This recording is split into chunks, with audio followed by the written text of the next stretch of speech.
Are you looking to buy a property in Venice, Florida? In this video, we're going to give you a full breakdown of home prices, the types of homes out there, investment, pretty much everything you need to know. And we're getting started right now. If you're looking to buy or sell in the Venice, Sarasota area, make sure to contact me. I am a local realtor here. My information will be in the description box below. So first off, the most important thing I think a lot of people want to know what is how much does it cost to buy a home, a condo, a villa, a townhome. So let's talk numbers so people can get an idea. Keep in mind, this is April 2022, about mid-April, and things are changing in the market. The market has been crazy hot. Interest rates are rising, so we could maybe be seeing some changes. For single family homes, the median sales price from March to date was $560,000 in the city of Venice, which this is more known as the island, so that little downtown area close to the beach. For South Venice, it's $380,000, which is quite a bit less. Yeah, and there's some different options within that South Venice area that could maybe fit what you're looking for. I think it just depends on what exactly you're trying to buy. But both, I think, are good options. Venice Island is probably a little bit more desirable just because there's a little bit more stuff to do nearby. You got the downtown, all that kind of stuff that we cover on the channel all the time. We'll link in the description down below some of our favorite things in Venice. We kind of did a highlight reel video that you can see more of that if you're not super familiar with the area. For townhouses and condos, price would be $315,000, so it's a lot more affordable if you want to be on the island. And for South Venice, that number would be $357,000. So it is higher because in South Venice you can actually find bigger condos and townhouses. And for manufactured homes, the median sale price on the island of Venice, so city of Venice, it's $169,000. But keep in mind that a lot of these manufactured homes and mobile home parks are only for residents 55 years old or older. Also, of course, keep in mind, manufactured homes, you got your lot rent, sometimes like an additional HOA fee. Same things with condos, townhomes, villas. There's going to be a little bit higher HOA fee, but a lot of times that does include things like lawn maintenance and things like that. And water sometimes, yeah. Yes. And for South Venice, the median sales price for manufactured and mobile homes, it's $150,000. So as you can see, different options depending on what you're looking to do. One thing to consider is if you want a little bit less maintenance of a lifestyle, you know, just kind of come down here, you live, you go out, you do stuff all the time, you don't got to worry about a yard and all that, then yeah, condo, townhome, villa, or a manufactured home, yes. Those are probably going to be better options. Again, you are going to have the HOA fees, and sometimes they will even include additional things such as maybe cable or internet, things like that. And generally, if you're like in a condo, villa, things like that, it will include a lot of your exterior, you know, insurance and maintenance for the roof, yes. Things like that. So if you want to be closer to the beach and you want to, you know, find something more affordable, then definitely look into condos. You will have that monthly HOA fee, but again, it can include things. So maybe look for a homeowners association that includes a little bit more, and that way you don't feel like you're paying $200-300 a month for nothing. Yeah, a lot of people that when they see our YouTube videos, they think, wow, I want to live in Venice. And a lot of it's because of what they see that's on Venice Island. Yes. So condos and townhomes and villas, mainly I'd say there's a lot more condos than anything on the island. That gives you an option to do so a little more affordably. If you're going to try to live in a house on the island, as we mentioned earlier, the price does go up quite a bit. And also with condos, you need to keep an open mind because a lot of our condos are older and smaller. So older, not as updated, some might be, some might not be, and smaller, 2-bedroom, 2-bath. It is very difficult to find a 3-bedroom on the island. A couple other things to consider. In general, I'd say in Venice, it is harder to find a place that's got much more than 3 bedrooms or 2 in a den. Yes. There are some 4 bedrooms, maybe even 4 in a den out there, or 3 in a den, but they're just not quite as common. Also, another thing to consider is HOA or gated communities, planned communities. A lot of times those are going to have an HOA fee. Almost every time they're going to have an HOA fee, and that could get you anything from just sidewalks, and you could get as low as like $50 a month, like in Venice Gardens, or other HOA communities where that price goes up quite a bit. And again, in those, you could be in a townhome or villa where it includes a lot of your exterior maintenance, but in a house, probably not going to get exterior maintenance, you know, maybe your lawn care, probably not internet, cable, water, any of that if you're in a house. And it's also going to bring with it restrictions versus not restrictions. Yes. We have a whole video going really in depth into HOAs. We'll link that in the description below. But it's something to consider. Some people want everything to look a certain way, look the same, really nice houses, maybe similar colors. It just depends on each person. And what you're going for. And yes, keep in mind that your community, the higher the monthly payment, the more things it would include. The lower the monthly payments, basically, like you mentioned, it includes a sidewalk and maybe a pool for maybe around $100, I would say, a month. Could get you a pool. Anything under $100 is just gonna get you sidewalks.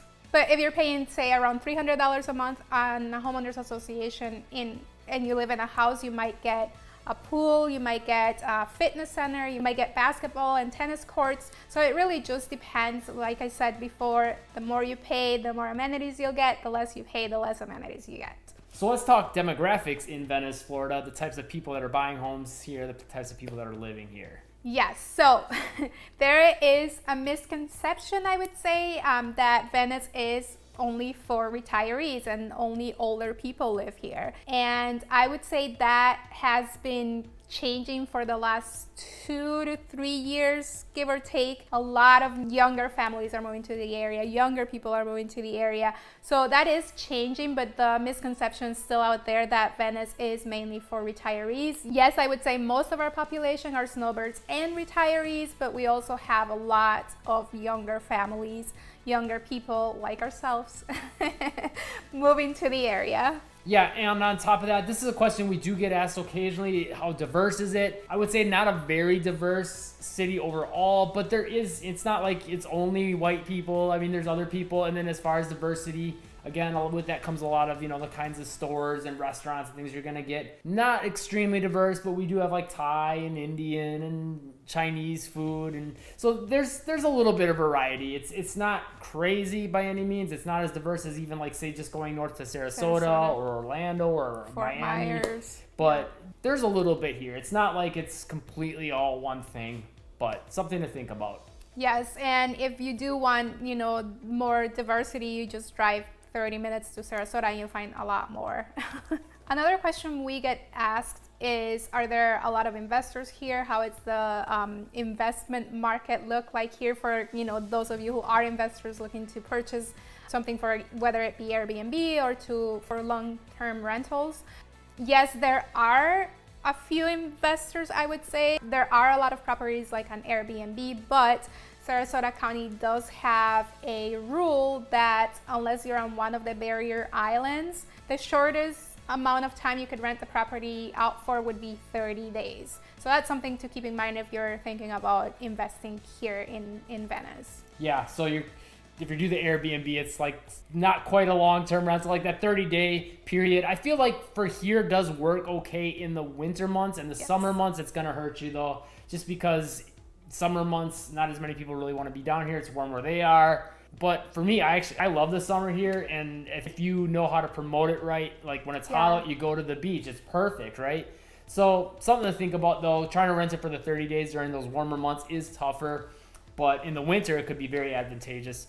Like she said, on the barrier islands, like Venice Island, there. Siesta Key. Yeah, yes. you can do something for 30 days or less. And also for summer, this is like a good point that I think your mom actually brought up last time she was here. For summer, like during the summer, a lot of families can actually travel because their kids are not in school. Yeah. So if you find a way of how to promote your Airbnb listings, maybe those listings will go to families, because kids are not in school, so they can actually go wherever they want to go or wherever their parents will take them. One other thing to consider, I think that's important if you're looking into living here in general, is just understanding that difference between summer and winter, not just for investors, but for people living here. During the summer is advantageous to just have more of the city to yourself, but at the same time, the city kind of dies a little. So that means restaurants maybe aren't open as many days a week. Some will literally shut down for an entire month. There's a French restaurant we like going to where she goes back to France, I guess, in September. So things like that are things to consider. But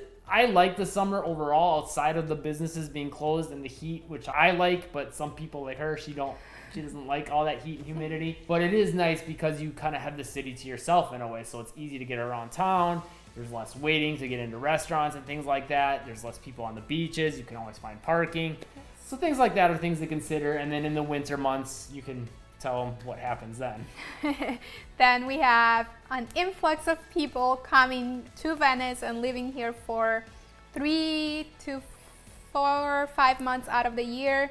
And once it starts getting warm, they go back home. But yes, there is a lot of people here, so your waits at restaurants are going to be longer. Grocery stores are going to be more crowded. Sometimes they're out of stuff, so you have to keep making multiple trips to the grocery store just to get whatever you need. And also shopping.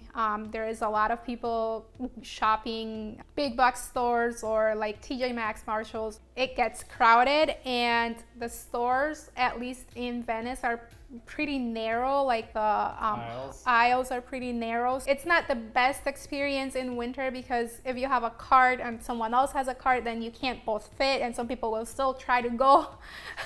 So it can be frustrating, but you just learn what times are better to go. Like for us, you know, like we're younger and we work from home, so we don't go shopping or do a lot of stuff when most people are doing it. We try to do it when it's like slower pace, so that we actually can get good service and not be frustrated or just want to get out of there. Yes. And with that, of course, the traffic is adjusted long. Sometimes it'll take 2-3 times of a light turning green before you can get through certain lights. So little things like that are going to add to your commute time. Maybe that's just a frustration if you are in a hurry to get somewhere. But if you're just here retired, then different story. Maybe, you know, it's whatever. If I have to wait another 3 minutes to get to the beach, it's not a big deal. Another thing too to keep in mind is that during summer, well, throughout the year I would say, but mainly during summer when most restaurants, you know, they tend to shut down.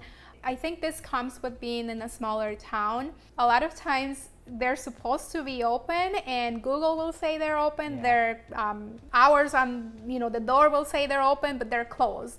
Like even during winter, like yesterday, we just tried going to a business, we won't mention the name. We were trying to get some acai bowls, and they were closed. And their sign outside said they were open. Yeah, so it can be a little bit frustrating, but you learn to deal with those things. Yeah, and those things are important to consider when you're looking to buy a place here. Not just for you living here, but also for if you're looking to invest too, because those dynamics are going to change kind of the value of the city as a whole, and therefore what people are willing to pay or whether they want to even come. Yes. With that being said, if you're looking to buy or sell in the Venice, Sarasota area, make sure to call, text, or email me. I am a local realtor here. My information will be in the description box below. And if you want to have more of a sense of what it's like to live in Venice in general, check out this playlist. We got a whole bunch of videos about what it's like living here. If you found the video helpful, be sure to like, subscribe, turn on all notifications to catch the newest videos, and live breezy.